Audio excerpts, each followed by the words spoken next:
اعوذ باللہ من الشیطان الرجیم بسم اللہ الرحمن الرحیم کاف ہا یا عین صاد صدق اللہ العظیم۔ عزیز ساتھیو، ماں و بہنوں، السلام علیکم رحمۃ اللہ وبرکاتہ۔ آج 13ویں تراویح، انشاءاللہ آج ہم 16ویں پارے کا مختصر خلاصہ آپ کے سامنے رکھنے کی کوشش کریں گے، جس میں سورہ الکہف، سورہ مریم، سورہ طٰہٰ، سورہ الکہف کا آخری حصہ، سورہ مریم اور سورہ طٰہٰ، یہ صورتیں ہیں۔ سورہ کہف یہ جو مکی صورت ہے، یہ 5 نبیوں میں جو اللہ کے رسول صلی اللہ علیہ وسلم کو دعوت دیتے ہوئے پورے 5 سال گزر چکے تھے، اس کا پہلا حصہ 15ویں پارے میں آ چکا ہے۔ اب اس کا آخری حصہ جو ہے، جس میں موسیٰ علیہ السلام اور خضر علیہ السلام کا واقعہ ہے۔ موسیٰ علیہ السلام جب اپنے خادم سے کہتے ہیں کہ لاؤ ہمارا ناشتہ، وہ مچھلی لاؤ، تو ان کے خادم جو کہتے ہیں ان کو، موسیٰ علیہ السلام نے کہا، اس کی 64 نمبر کی آیت، موسیٰ علیہ السلام نے کہا اس کی تو ہمیں تلاش تھی۔ وہ دونوں اپنے پیروں کے نشان پر پھر واپس ہوئے۔ یعنی مچھلی جو ہے، وہ جو 2 دریا ایک جگہ سنگم ہوتا ہے، وہاں عجیب طریقے سے چلی گئی تھی ندی میں۔ تو ان کے خادم کہتے ہیں کہ شیطان نے مجھے جو بلہوے میں ڈالا، میں نے آپ کو نہیں بتایا، مچھلی تو وہاں عجیب طریقے سے چلی گئی۔ موسیٰ علیہ السلام کہتے ہیں کہ اسی کی تو ہم کو تلاش تھی۔ پھر وہاں واپس جاتے ہیں، وہاں انہوں نے ہمارے 65ویں نمبر آیت میں اللہ تعالیٰ فرماتا ہے، وہاں انہوں نے ہمارے اللہ کے بندوں میں سے ایک بندے کو پایا، جسے ہم نے اپنی رحمت سے نوازا اور اپنی طرف سے ایک خاص علم عطا کیا تھا۔ وہ بندے کا یہاں قرآن مجید میں نام تو نہیں بتایا گیا ہے، لیکن حدیث میں آتا ہے کہ وہ خضر علیہ السلام تھے۔ موسیٰ علیہ السلام نے ان سے کہا، کیا میں آپ کے ساتھ رہ سکتا ہوں تاکہ آپ مجھے بھی اس علم کی تعلیم دے جو آپ کو سکھائی گئی ہے؟ اس نے جواب دیا، آپ میرے ساتھ صبر نہیں کر سکیں گے۔ اس نے کہا، اگر آپ میرے ساتھ چلتے ہیں تو مجھ سے کوئی بات نہ پوچھے جب تک کہ میں خود اس کا ذکر نہ کروں۔ اب وہ دونوں روانہ ہوئے۔ یہاں سے موسیٰ علیہ السلام اور خضر علیہ السلام کا سفر شروع ہوتا ہے، یہاں تک کہ وہ دونوں ناؤ میں بیٹھ جاتے ہیں۔ خضر علیہ السلام اس ناؤ میں درال ڈالتے ہیں، جس پر موسیٰ علیہ السلام خاموش نہیں رہتے ہیں اور ان سے اس کے بارے میں سوال کرتے ہیں۔ پھر آگے جو ہے اس طرح سے 3 واقعات جو ہے پیش آتے ہیں، جس پر موسیٰ علیہ السلام صبر نہیں کرتے ہیں اور برابر ان سے سوال کرتے ہیں۔ دوسرا واقعہ یہ ہے کہ ایک لڑکے کو آپ قتل کر ڈالتے ہیں، خضر علیہ السلام۔ اور تیسرا واقعہ یہ ہے کہ آپ ایک گاؤں میں پہنچتے ہیں، وہاں لوگوں سے کھانا مانگتے ہیں، لوگ آپ کو کھانا نہیں دیتے۔ پھر وہاں ایک دیوار گرنے کو ہوتی ہے، جس کو خضر علیہ السلام سیدھی کرتے ہیں، بناتے ہیں۔ اس طرح سے 3 واقعات پیش آتے ہیں، جس پر موسیٰ علیہ السلام آپ سے برابر جو ہے سوال کرتے رہتے ہیں۔ تو اس کی 78 نمبر کی آیت میں پھر اللہ تعالیٰ فرماتا ہے، اس اللہ کے بندے نے کہا، بس میرا تمہارا ساتھ ختم ہوا، اب میں تمہیں ان باتوں کی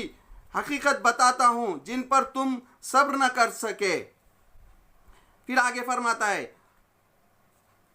وہ ناؤ کچھ غریب آدمیوں کی تھی اور آگے ایک ایسا بادشاہ کا علاقہ تھا جو ہر ناؤ کو زبردستی چھین لیتا تھا۔ پھر آگے فرماتا ہے رہا وہ لڑکا تو اس کے ماں باپ ایمان والے تھے، ہمیں ڈر ہوا کہ یہ لڑکا اپنی سرکشی اور کفر سے ان کو تنگ کرے گا۔ اور پھر آگے اللہ تعالیٰ فرماتا ہے اس لیے ہم نے چاہا کہ ان کا رب اس کے بدلے ان کو ایسی اولاد دے جو اخلاق میں بھی اس سے بہتر ہو، رشتے ناتے نبھانے کی امید بھی زیادہ ہو۔ پھر اس کے آگے اللہ تعالیٰ اس کی 82 نمبر آیت میں فرماتا ہے وہ دیوار 2 یتیم لڑکوں کی تھی جو اس شہر میں رہتے تھے، اس دیوار کے نیچے ان بچوں کے لیے ایک خزانہ دفن ہے اور ان کا باپ ایک نیک آدمی تھا، اس لیے تمہارے رب نے چاہا کہ یہ دونوں بچے بالغ ہو اور اپنا خزانہ نکال لے۔ یہ تمہارے رب کی رحمت کی بنا پر کیا گیا ہے، میں نے کچھ اپنے اختیار سے نہیں کر دیا ہے۔ یعنی خضر علیہ السلام موسیٰ علیہ السلام سے کہتے ہیں کہ یہ جو عمل جو میں نے کیا، یہ تینوں عمل یہ میرے اختیار سے نہیں کیا بلکہ یہ اللہ کے حکم کی وجہ سے تھا۔ یہ ہے حقیقت ان باتوں کی جن پر تم صبر نہ کر سکے، یعنی موسیٰ علیہ السلام جو صبر نہ کر سکے، یہ ہے وہ حقیقت۔ اس طرح سے یہ واقعہ یہاں پر ختم ہوتا ہے۔ پھر آگے اللہ تعالیٰ فرماتا ہے اور اے نبی یہ لوگ تم سے ذوالقرنین کے بارے میں پوچھتے ہیں۔ اب جو ہے 3 جو سوالات جو ہے مکے میں مشرکین مکہ نے آپ صلی اللہ علیہ وسلم سے کہے تھے کہ اصحاب کہف کون ہے، ذوالقرنین کا کیا معاملہ ہے، کیا واقعہ ہے، اور خضر علیہ السلام کا، یہ تینوں واقعات کا یہاں تیسرا جو واقعہ اللہ تعالیٰ بیان کر رہا ہے ذوالقرنین۔ تو ذوالقرنین کی اور اے نبی لوگ تم سے ذوالقرنین کے بارے میں پوچھتے ہیں، ان سے کہو میں اس کا کچھ حال تم کو سناتا ہوں۔ اس طرح سے اللہ تعالیٰ جو ہے اس کی 84 نمبر آیت میں ذوالقرنین کے بارے میں بتاتا ہے ہم نے اس کو زمین میں حکومت دے رکھی تھی اور اسے ہر طرح کے سورس یعنی سامان سنسادن دے رکھے تھے۔ اس نے پہلے پشچم یعنی مغرب کی طرف ایک مہم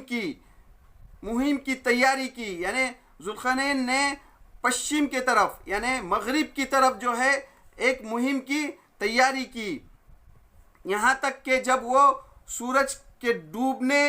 کی حد تک پہنچ گیا تو اس نے سورج کو ایک کالے پانی میں ڈوبتا ہوا دیکھا۔ پھر اس کے آگے اللہ تعالیٰ 99 نمبر کی آیت میں فرماتا ہے پھر اس نے ایک دوسری مہم کی تیاری کی یہاں تک کہ سورج کے نکلنے کی حد تک جا پہنچا، یعنی دوسری مہم یہاں تک کہ سورج کے نکلنے کی حد تک جا پہنچا۔ پھر اس نے ایک اور مہم کا سامان کیا یہاں تک کہ جب 2 پہاڑوں کے بیچ پہنچا تو اس نے ان کے پاس ایک قوم 2 پہاڑوں کے پاس پہنچا تو وہاں پر ایک قوم ملی۔ پھر اس کے آگے اللہ تعالیٰ فرماتا ہے وہاں جو قوم ملی ان لوگوں نے کہا کہ اے ذوالقرنین، یاجوج اور ماجوج اس سرزمین میں بگاڑ پھیلاتے ہیں، تو کیا ہم تجھے کوئی ٹیکس دے تو ہمارے اور ان کے بیچ ایک بند تعمیر کر دے۔ یعنی ذوالقرنین کو وہ قوم کہتی ہیں کہ یاجوج ماجوج جو ہے ہم کو جو ہے تو اس بگاڑ پیدا کرتے ہیں، فساد پھیلاتے ہیں، تو ہم کو اس سے بچا، یعنی 2 پہاڑوں کے بیچ میں ایک بند باندھ دے۔ اس نے کہا ان سے کہا جو کچھ یعنی تاکہ ہم تمہیں کچھ ٹیکس دے اس بند باندھنے کے بدلے میں۔ تو ذوالقرنین ان سے کہتے ہیں اس نے کہا جو کچھ میرے رب نے مجھے دے رکھا ہے وہ بہت ہے، تم بس محنت سے میری مدد کرو، تم جو ہے تو صرف میری مدد کرو۔ پھر آگے مجھے لوہے کی مجھے لوہے کی چادر لا کر دو۔ آخر جب دونوں پہاڑوں کے بیچ کی خلیل جگہ کو اس نے پاٹ کر دیا تو لوگوں سے کہا اب آگ دہکاؤ، یہاں تک کہ جب یہ لوہے کی دیوار بالکل آگ کی طرح لال ہو گئی تو اس نے کہا لاؤ اب اس میں اس پر پگھلا ہوا تانبا الٹا دوں گا۔ تو اس طرح سے جو ہے ذوالقرنین نے وہ دیوار بند باندھا۔ پھر آگے اللہ تعالیٰ فرماتا ہے یہ بند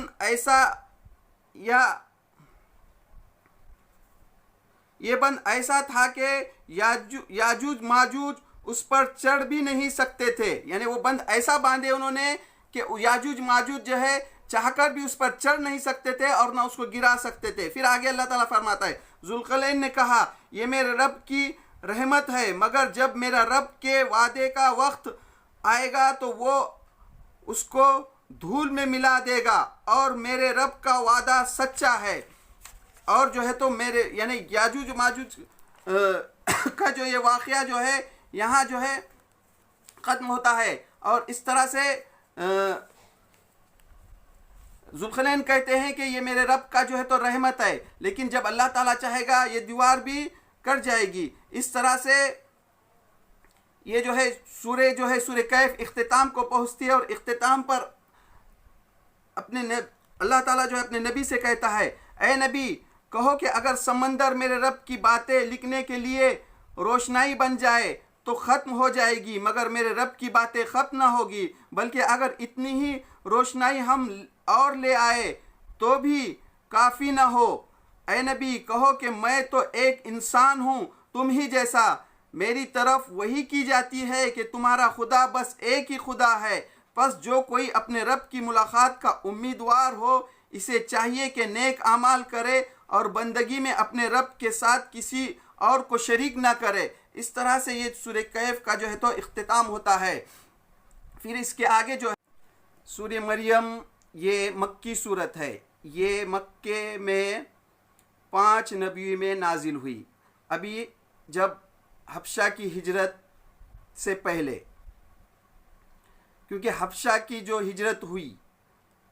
حبشہ کے دربار میں، نجاشی کے دربار میں، حبشہ کے بادشاہ نجاشی جو نیک دل انسان تھا، اس کے دربار میں جو حضرت جعفر رضی اللہ تعالیٰ عنہ نے جو تقریر کی تھی، تاریخ میں بڑی مشہور ہے، اس میں یہی سورت تلاوت فرمائی تھی، اس کا ابتدائی حصہ۔ اب یہاں تھوڑا غور کیجئے کہ اللہ تعالیٰ جو ہے مسلمانوں کو حبشہ کی ہجرت کا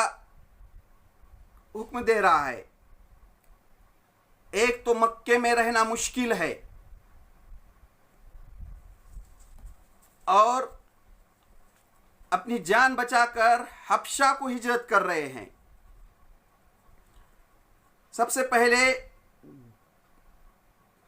11 مرد اور 4 خاتون ہجرت کرتے ہیں، پھر اس کے بعد 83 مرد اور 11 خاتون ہجرت کرتے ہیں۔ اب مکے میں صرف اور صرف جو ہے 40 لوگ جو ہے تو اللہ کے رسول صلی اللہ علیہ وسلم کے پاس مسلمان رہ گئے تھے، باقی کے جو ہے سب ہجرت کر کے حبشہ کو چلے گئے تھے۔ تو اس وقت کے دور کا تھوڑا ذہن میں لائیے کیسے حالات تھے۔ مکے میں جو ہے ہر گھر کا کوئی نہ کوئی ہجرت کر چکا تھا، مکے میں ایک کوہرام مچ چکا تھا، گھر گھر جو ہے کوہرام مچ گیا تھا، اور جو ہجرت کر گئے تھے وہ اچھے لوگ تھے۔ مکے کے جو ہے اخلاقیت میں سب سے بہترین لوگ تھے، کسی کے بھائی نے ہجرت کیا تھا، کسی کے چاچا نے، کسی کی خالہ نے، کسی کے بھتیجے نے، اس طرح سے کسی کے بیٹے نے، کسی کی بیٹی نے اس طرح سے مکے کے جو ہے تو ہر گھر کا کوئی نہ کوئی شخص ہجرت کر چکا تھا اور مکے میں ایک کوہرام مچ گیا تھا، یعنی مکے میں رہنا مشکل ہو گیا تھا۔ ایسے حالات میں جو ہے یہ صورت نازل ہوتی ہے، یعنی مکے اس دعوت کی وجہ سے ایک تو مکے میں آپ کو رہنا مشکل ہے، اور آپ جس ملک میں ہجرت کر رہے ہیں وہ عیسائی ملک ہے، یعنی وہاں عیسائی مذہب کو مانتے ہیں۔ اب اللہ تعالیٰ سورہ مریم نازل کرتا ہے اور اس میں عیسیٰ علیہ السلام کے بارے میں حقیقت بتاتا ہے، یعنی تم جس ملک میں جا رہے ہو تو وہاں کے لوگوں کا جو عقیدہ ہے اس میں جو بگاڑ آیا ہوا ہے اس کو اللہ تعالیٰ یہاں بیان کر رہا ہے کہ عیسیٰ علیہ السلام جو ہے اللہ کے بندے ہیں۔ وہ مریم علیہ السلام ایک کنواری مریم کے سے پیدا ہوئے ہیں۔ ان کا جو عقیدہ تھا عیسیٰ علیہ السلام کے بارے میں کہ وہ جو ہے تو نعوذ باللہ اللہ کا بیٹا کہتے تھے، مریم علیہ السلام کو ماں کہتے تھے، ایسا تین خداؤں کو مانتے تھے۔ اب جو ہے اللہ تعالیٰ جو ہے اس صورت میں بتا رہا ہے کہ عیسیٰ علیہ السلام جو ہے اللہ کے جو ہے تو کلمہ ہے، نہ کہ ابن اللہ۔ تو اس طرح سے جو ہے جعفر رضی اللہ تعالیٰ عنہ جو ہے نجاشی کے دربار میں تقریر کرتے ہیں۔ پہلی تقریر میں تو زکریا علیہ السلام، یحییٰ علیہ السلام کا ذکر ہے۔ پھر اس کے بعد جب مکے میں جب مشورہ کرتے ہیں انہوں نے کہ حبشہ کو جو لوگ گئے ہیں ان کو واپس لائے، تو اس کے لیے انہوں جو ہے دو لوگوں کو جو چنتے ہیں، اس میں عبداللہ بن ابی ربیعہ اور عمر بن عاص۔ یہ عمر بن عاص جو ہے اس وقت پالیٹکس میں، سیاست میں بڑے ماہر تھے، اور نجاشی جو ہے حبشہ کا بادشاہ نجاشی، اس کے جو ہے تو ان سے تعلقات بھی تھے، تو انہوں کچھ تحفے دے کر ان دونوں کو بھیجتے ہیں تاکہ وہ لوگوں کو واپس لائے۔ تو پہلے تو انہوں جب نجاشی کے دربار میں جاتے ہیں اور نجاشی سے کہتے ہیں کہ یہ لوگ جو ہے تو بھگوڑے ہیں، اپنے دین سے پھر گئے ہیں یا بھاگ کر آئے ہیں، ان کو واپس دو۔ تو نجاشی جب ان کو بلاتا ہے تو حضرت جعفر رضی اللہ تعالیٰ عنہ جو ان کے دربار میں تقریر کرتے ہیں، حق بات کہتے ہیں، اور انہوں یہی وہ صورت تھی، اس کی ابتدائی آیتوں کو جو تلاوت کرتے ہیں جس میں حضرت زکریا علیہ السلام اور یحییٰ علیہ السلام کا ذکر ہے۔ پھر بعد میں جب نجاشی کہتا ہے کہ میں ان کو جو ہے تمہارے ساتھ نہیں بھیجوں گا کیونکہ یہ وہی کلام ہے جو عیسیٰ پر نازل ہوا تھا۔ پھر اس کے بعد عمر بن عاص جو ہے وہ سوچتے اور ان کو معلوم تھا کہ یہ لوگ جو ہے عیسیٰ علیہ السلام کو اللہ کا بندہ کہتے ہیں اور عیسائی دھرم میں ان کو اللہ کا بیٹا مانتے ہیں، تو وہ انہوں سازش کرتے ہیں اور نجاشی سے کہتے ہیں کہ ان سے پوچھو کہ ان کا عیسیٰ علیہ السلام کے بارے میں کیا عقیدہ ہے۔ اب یہ جو لوگ ہجرت کر کے گئے تھے یہ بھی مشورہ کرتے ہیں اور کہتے ہیں کہ ہم حق بات کہیں گے۔ پھر اس میں جو ہے اس آیتوں کو تلاوت کرتے ہیں جو سورہ مریم میں اللہ تعالیٰ نے بیان کیا ہے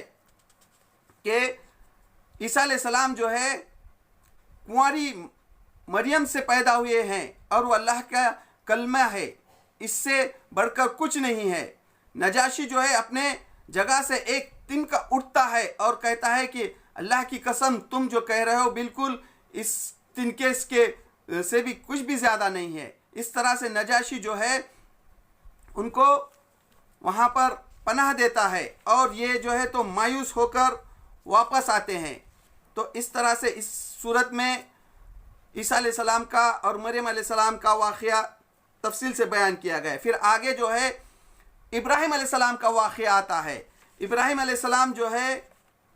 بڑے پیارے انداز میں اپنے ابو کو کہتے ہیں، ابا جان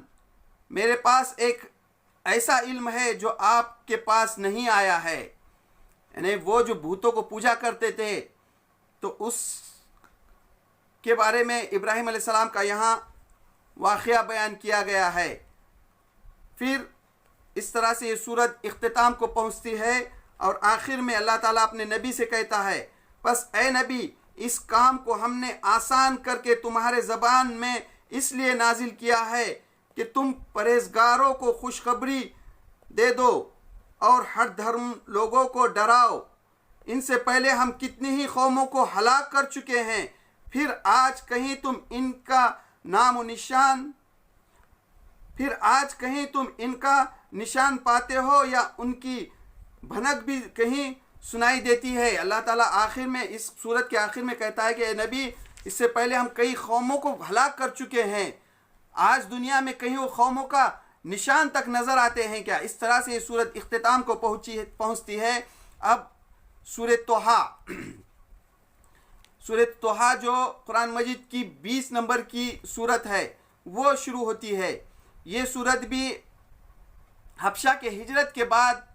نازل ہوئی، جب جو ہے مکے میں جو ہے تو کوہرام مچ چکا تھا۔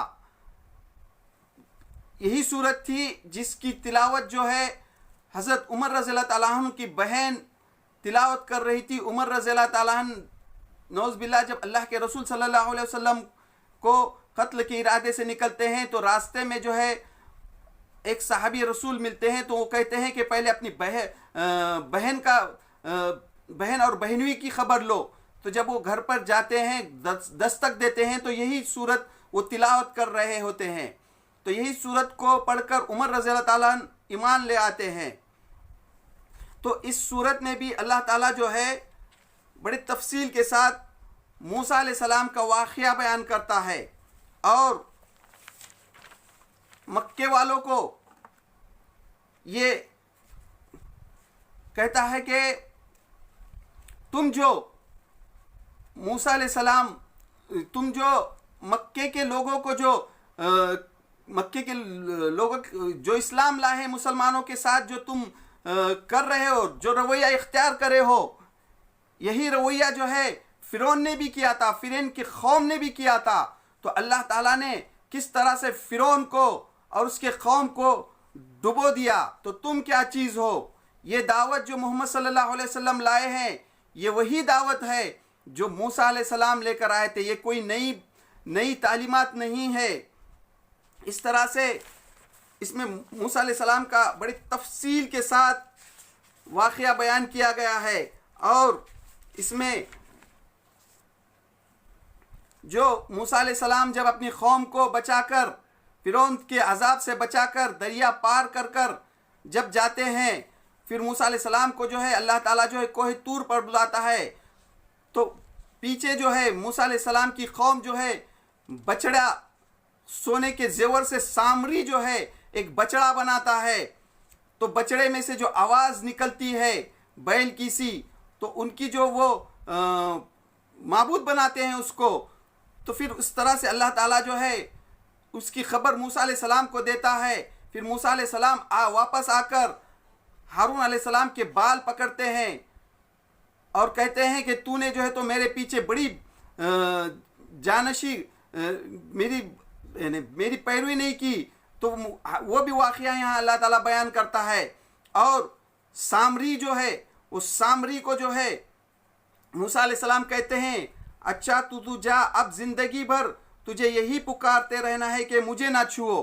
یعنی سامری کو جو ہے موسیٰ علیہ السلام کہتے ہیں کہ اب تو زندگی بھر جو ہے یہی پکارتا رہے گا کہ مجھے نہ چھو، اس کو اچھوت بنا کر رکھ دیتے یہ ہوتے ہیں، یعنی زندگی بھر وہ پکارتا ہے اور اس بچڑے کو جلا دیتے ہیں۔ تو یہ بھی تفصیل سے جو ہے